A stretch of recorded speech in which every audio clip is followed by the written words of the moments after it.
Welcome to another Wheelchair Wednesday, folks. We got a great guest coming to us all the way from the state of Arizona. But before we get to her, let's go ahead and roll the intro. Welcome to Wheelchair Wednesday.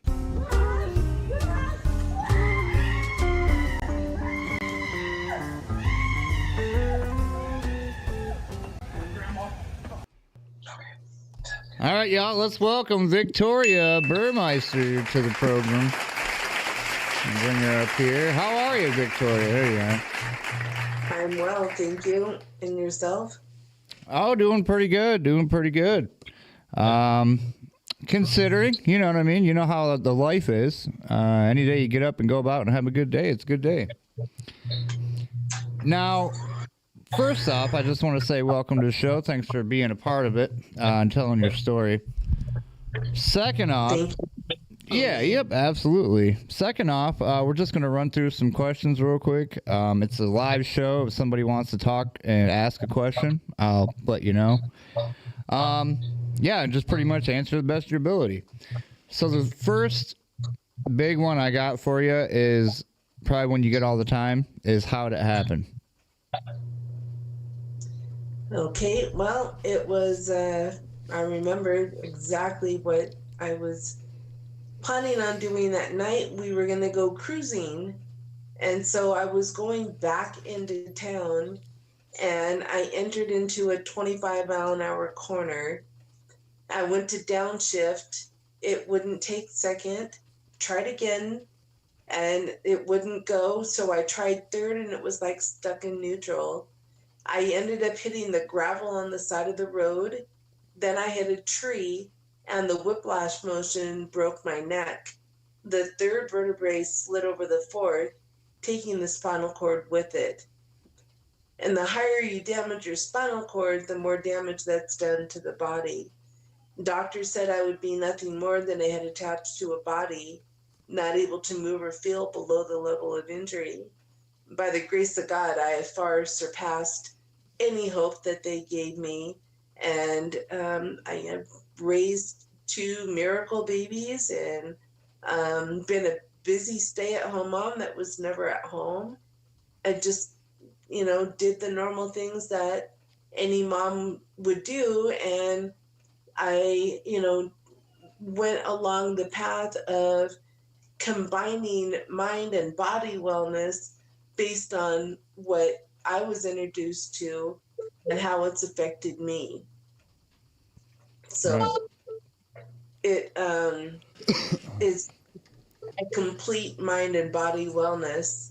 And I share that with other people because I tell them if this is what, the patches are doing for me, what could they do for you? And it's just in wanting to empower people, wanting them to be well as well. Right, for sure. How long ago was that? The injury was, it'll be 37 years in October, and then I had a stroke 6 years ago. Oh, wow. Yeah, that's a long time. I'm in October, I think it's 26 is my anniversary, I guess you'd call it. For my 6 years, I was in an accident. I was a rollover. I got ejected out of a car. But yeah, October. So yeah, that's a crazy time to have an anniversary, huh? Right. What about, you've been in it a while, so what about the pet peeves? What's your biggest pet peeve about life in the chair? Being made to feel like a burden or an imposition. Right. Like, just needing help, and whether it's barriers at, an office or a restaurant and they're not quite ADA compliant.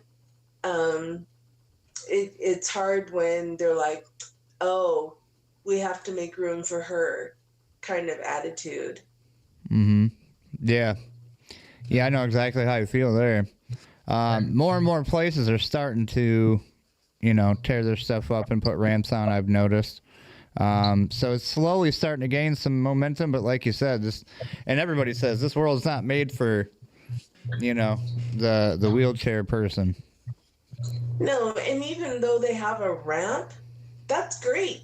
You can get in there, but getting around is still not accessible inside. Yeah. So they still have to go the next step in getting that accessible. So they're getting there, but they're still, so far behind, I think. Tell her. Right. Right. Um.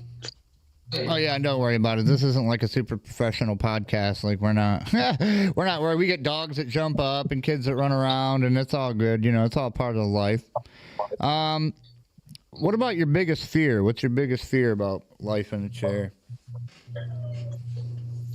Hmm. Um, I don't know. I'd have to think on that one. Biggest fear. I don't really focus on fears. I focus more on solutions. Mm-hmm. And I'm a great researcher. It's something that I do for myself and for other people. It's like they can't find an answer to something, I'm on it. And I don't um, I don't let fear dictate my life, or it's kind of like a negative have that spot in my life, because I'm more of the positive mindset. I figure out a different way to get past that, to have the solution. Right. Right. Makes sense. So you're more of like a positive. Let me figure out, you know what I mean? Like what I can do about the problem. I don't want to sit around and worry about it. Let me just figure it out. Right. Exactly. Yeah. Are you going to be a victim to your situation, or are you going to be victorious? There you go. And I said this numerous times. I was given the name Victoria for a reason. Nice. So Nice. I'm gonna give you that for this one. Yeah. What's the point of having the buttons if you don't use them? You know what I mean?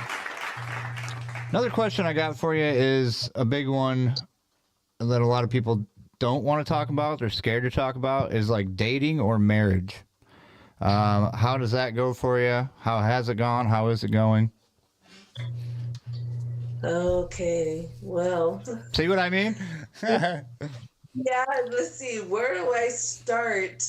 All right. So I have been married and divorced twice. I'm currently going through a divorce. Mm. So um, the first two marriages, um, they were all in it for the money.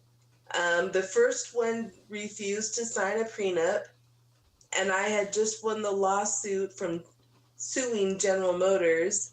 Oh, dang. So, and of course, what did he tell me? We're already going to start our marriage off with you not trusting me, or, just that's going to be over our heads. And so I was young. I was like 24, and I didn't go through with it. And I ended up having to give him $25,000 in the divorce. But yeah, I'm sure it didn't last him long, but that's what I had to do to get rid of him. Right.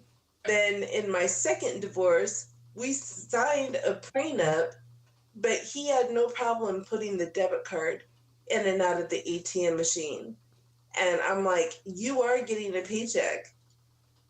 But it was the money that was invested to take care of me so that my husband didn't have to work, and fund, the medical bills and the caregivers and things like that. Right. Um, it went to the mortgage, the cars, insurance, kids, so it paid for a lot of things that it shouldn't have.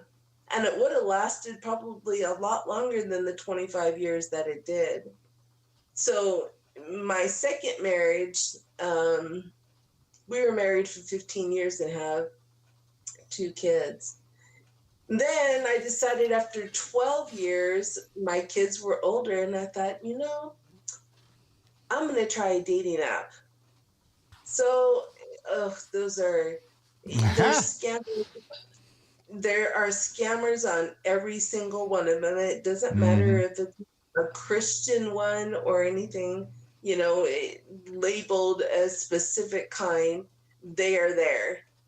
And, you learn the tricks and trades of spotting them sooner than later. And if they don't talk to you right away and then make excuses, oh, my phone's broken.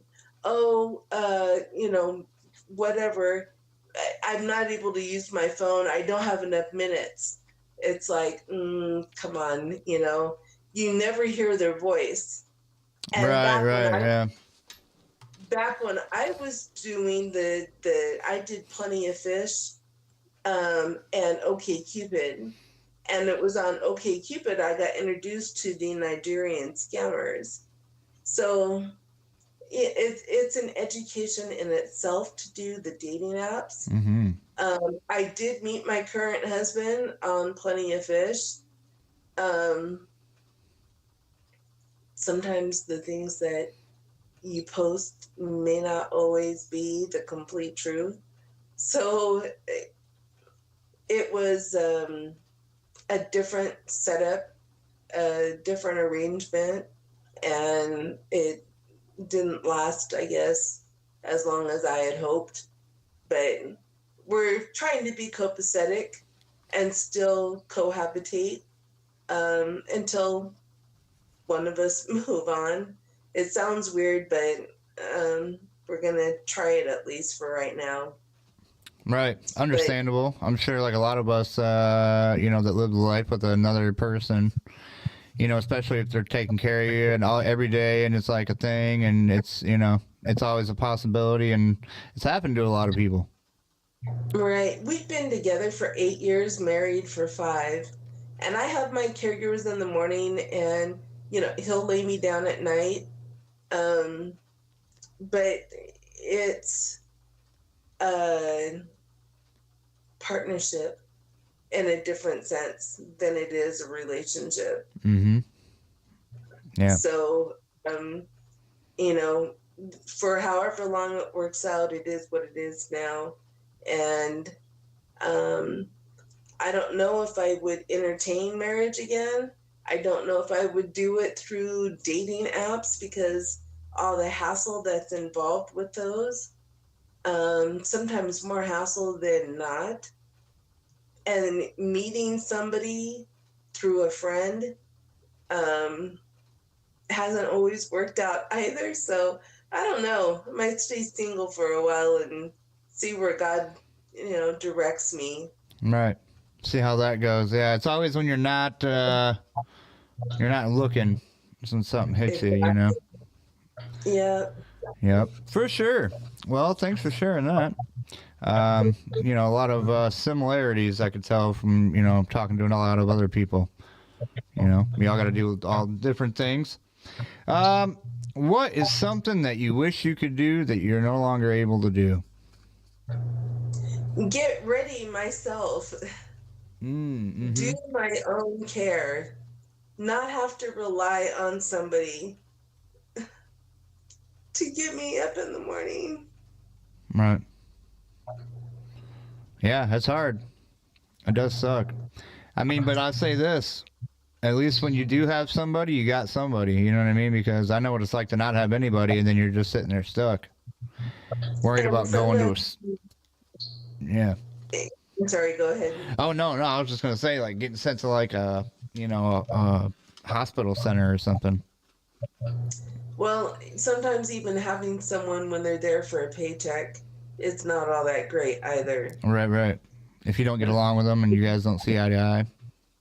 Or they forget who's the employer and the employee. They get comfortable and it's like, hello, did you forget who works for who? You're going to tell me what you're going to do? It doesn't work that way. Right. No, absolutely. I feel you there as well. What about if you could fix one thing about your paralyzed body, what would it be?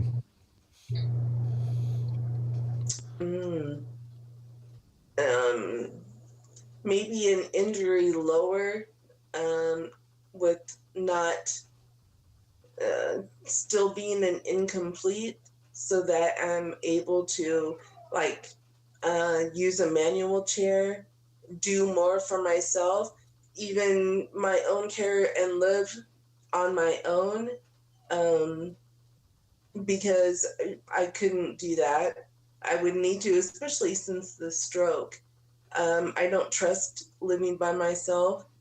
Even if I had somebody reliable to lay me down at night and get me up in the morning and, make breakfast and dinner, um, it just, I don't know, fear the unknown of what could happen with the stroke, and no one's invincible from having repeated ones. And I'm Yeah, grateful that I have it. I just don't want to take a chance. I hear you. In a stroke is something you don't ever know if it's coming or not. It's just one of those things that hits anybody. It's non-discriminatory. Discriminatory. No, Yep. Yep. and I think about that all the time. Go ahead. mine was just from a headache, All right. and it was out of the blue, and I told my caregiver. She goes, "Well, let me get you up and see if that helps." By the time she did the transfer, I had the stroke, and my blood pressure was 198 over 110. Whew. Out of the blue, I was like, "What the heck? How did?" I mean, I couldn't talk, so I didn't know how it got up that high, because with the spinal cord injury, it was always in the 80s over 60s. Right. So, to have it go that high, I had no idea what caused that, See, but they told me it was a brain bleed. geez, and I don't even. I always make a joke about like I don't even know what these numbers mean, the blood pressure numbers, because they're always like, yeah, you're 120 over blah blah blah, and I'm like, oh cool, is that good or bad? I don't know, but that I can tell is bad because you're not supposed to have three numbers on both sides. That's a little bad.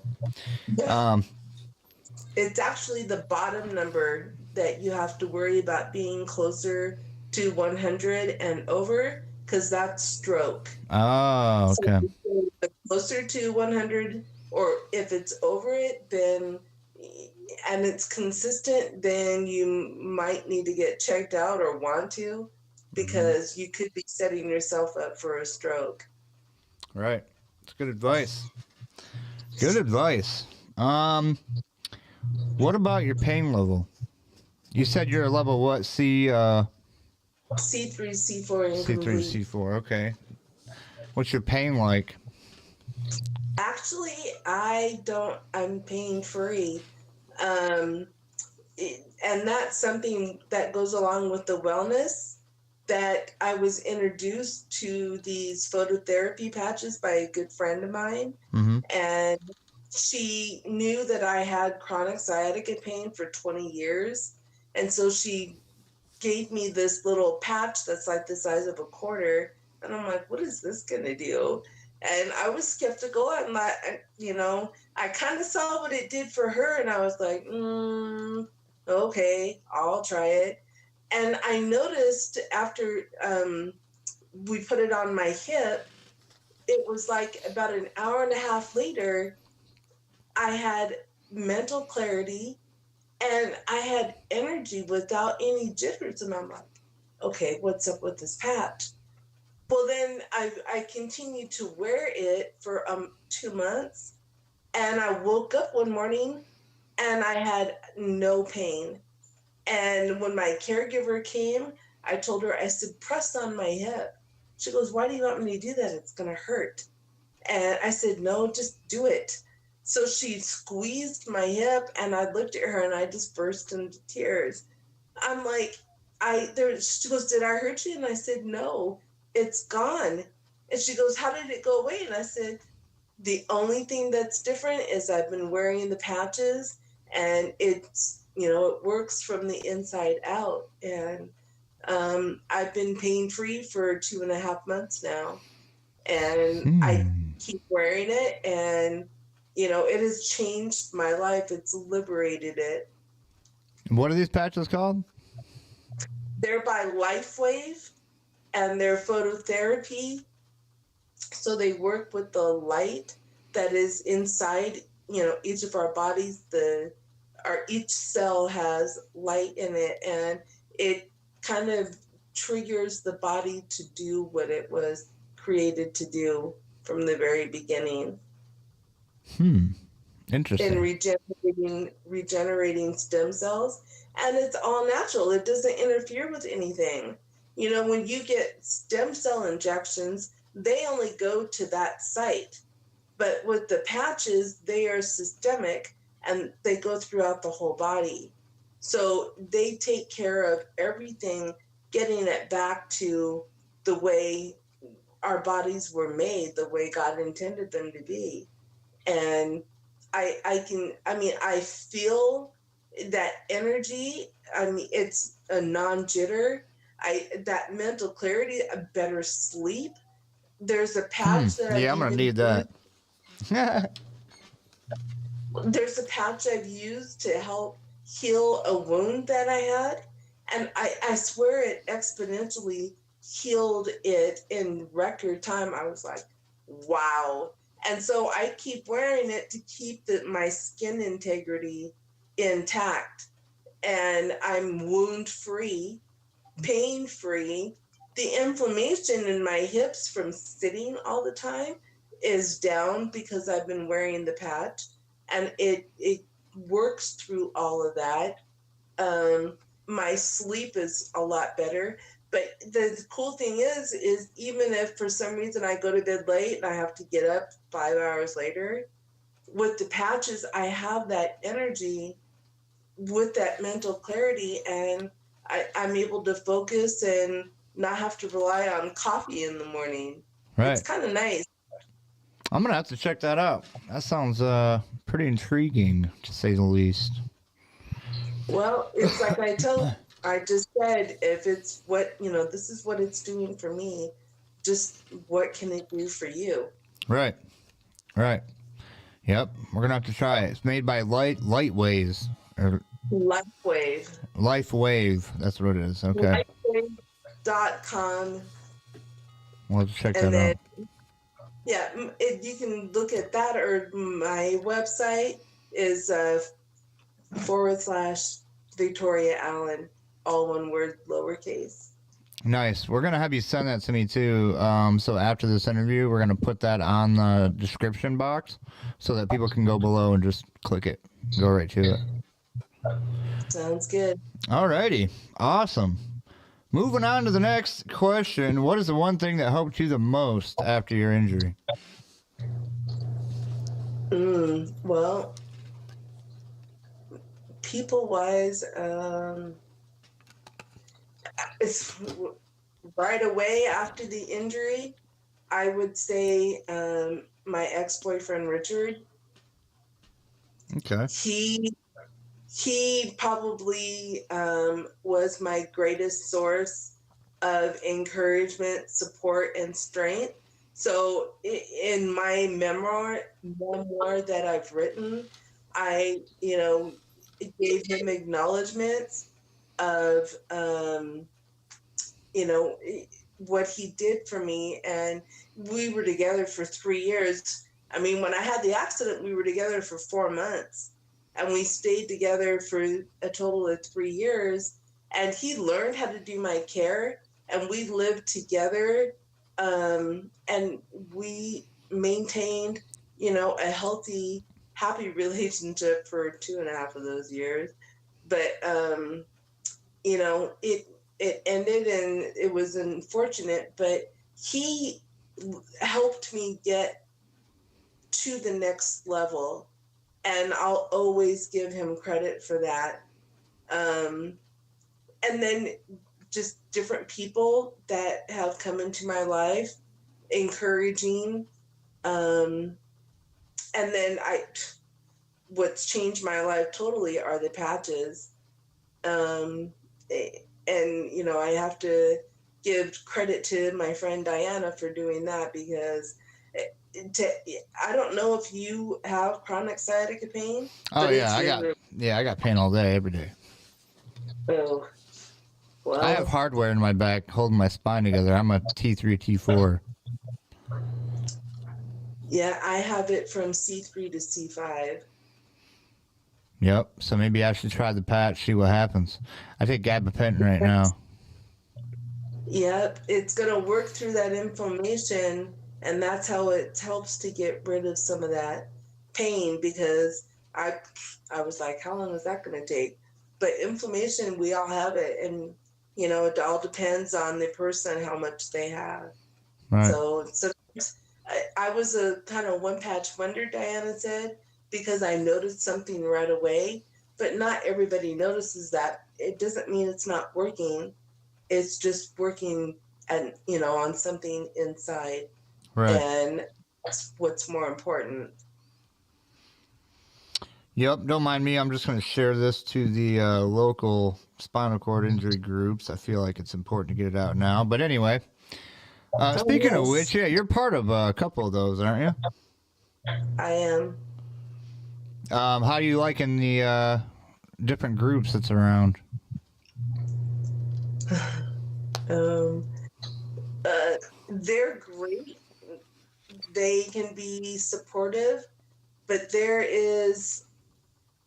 I know there's a lot of negativity that comes with being new to an injury. And when you reach out to them and you help, or you try to, and they're either not ready, it kind of brings you back to that time, and it just makes it kind of hard to help them get past that. All you can do is try to support and encourage them and hope that they'll get past that to the next level, to bigger and better things, because it can happen, but if you're negative, it's not going to. Yeah, a lot of people can't get past that stage of accepting that the old them is gone now, and they now that it's a new person that they have to create, pretty much. Exactly. And it's sad because it's like it will get better. But if you're already, predetermining that it's not going to, and your life is over, and you don't want to date, nobody wants to be with somebody in a wheelchair. Well, if you've got a mindset that's positive, you're going to attract more people than someone who is always looking for reasons why something won't work. And that's what I see a lot in there. And I try and be a positive influence, but sometimes it's just not, ready to be received. And I understand that, but hopefully it, gets received sooner than later. Yeah, as an admin of one of those pages, SCI Life, I go through there, and I was like one of the originals where I was letting people in. And we were kind of just letting anybody in until it got to the point to where, okay, now we got to vet people. Now it's getting kind of crazy. Now we got people that's just on here just to cry and whine all day about, like, what was me. And it's like, look, man, everybody's trying to help you. And if all you're going to do is come on here and be negative, like, we don't want that type of, you're doing it for attention, a lot of these people. And it's like you're getting the wrong kind of attention that way. There's a different way to do it. But like you said, you can only do that for so long until you're just like, I can't keep feeding my energy into negative energy. So now I just kind of go through and I'll scan, and like when we see that stuff, I'll kind of make sure they're getting the right amount of support, and then I'll just move along. You know what I mean? But it's sad to see. I know what you mean, especially the newbies that get real down. They might not have anybody, and it's like they can't bust through that next phase, and it's hard. I mean, you gotta be willing to just let it all go, pretty much. Right. I was 19 when it happened, and I know there are people out there that were younger when they were injured, but I had to make the determination to change my mindset. I had to be the same Vic that my friends were used to. And because I knew if I wasn't, it was going to push them away. and I needed them. Probably they needed me too. They just didn't know how to voice it. Mm-hmm. And the only way they knew was just the same old Vic, needed to come from my mouth. And it's not easy. And I'm not saying to do a positive mindset as a way of life is easy, but once you start doing it, it becomes a way of life. Mm-hmm. Yep, that's just it. And we could talk all day about that, you know what I mean? Like different ways to kind of get on your right track and the way to do it. But really, everybody's got their own path they have to figure out. There is no one way to do it. I'm not going to tell you what I did and it's going to help you to do the same exact thing. You're going to have to just take pointers of what maybe might help you and put it to your everyday life. Exactly. Now, I do got a few more of these, but I'm only going to run through the important ones because we are kind of running a little bit late on time. If you had to go back to the time that you got injured and change everything, so you're going to stop, you're not going to get injured, but you can live the rest of your life not injured, but you lose all the stuff that you've gained so far while you're in a chair. And it's hard to say because you got kids and stuff, but if you could go back and do that without thinking about the kids, you could still have the kids, but just nothing else. Would you do it? I would. To me, it's made me who I am today, and it's led me on the path that I am, and it's a great path, and I'm grateful that God's directing it.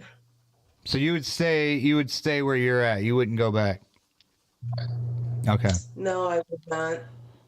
All right. Yeah, I'm with you. I'm one of those people. I decided that on year 3. I don't know why. I was just like, I got what I prayed for. I prayed for God to come change my life, and He sure did. I tell everybody. I tell everybody. I say, don't think you don't have a sense of humor, because He'll prove you wrong every time. Exactly. He'll be watch it. Yep. Or watch me. Wow. Yep. Absolutely. Okay. So the last question that I'm going to throw your way, Victoria, is what would be the best piece of advice that you could give a newly injured person right now? To be patient with yourself. You're a work in progress. There is no time limit, but you want to be open-minded and be accepting for help, and don't be afraid to ask. Nice. I like it. Absolutely. All right, Victoria. Well, appreciate you coming on once again. We're going to take your links of all your things that you want to share with people, and we're going to put that in the description of this video so everybody can check it out. Follow you in your social medias, what have you. And then we'll add you to the playlist. Oh, by the way, did you know that you are episode 100 on the whole playlist? I forgot to even mention that at the beginning of the video, but congratulations. You got the 100th video of the Wheelchair Wednesdays. So, yep, absolutely. Yeah, it's great to have you. So, stay with me real quick, and we'll get right with you. And then everybody else, we'll see you on the next one. Thanks for watching Wheelchair Wednesday. See ya.